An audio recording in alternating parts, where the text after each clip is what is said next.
If you've worked with Live Messenger, you can see how you can move around the various regions to give yourself more or less space when you're working. In fact, even in Blend, you can modify the width of your various palettes and increase or decrease their space.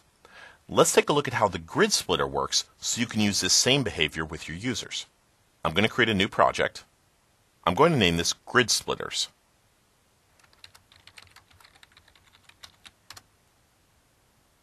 Now I'm going to do something somewhat similar to Live Messenger.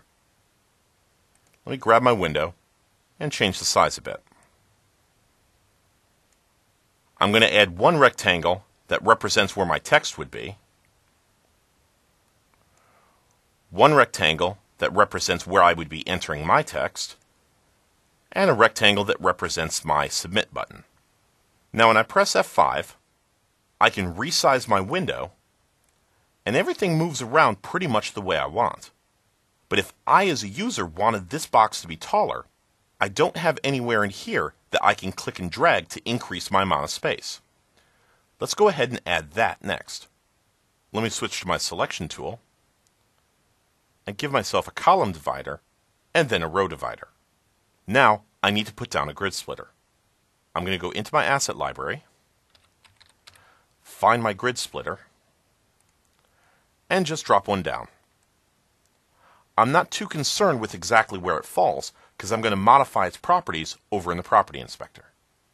Whenever you're working with a GridSplitter, I tend to find that it's a lot easier to modify the properties over here than trying to get it exactly the right width or exactly the right height. Let me switch into the Layout category, roll down a little bit, and reset my margin.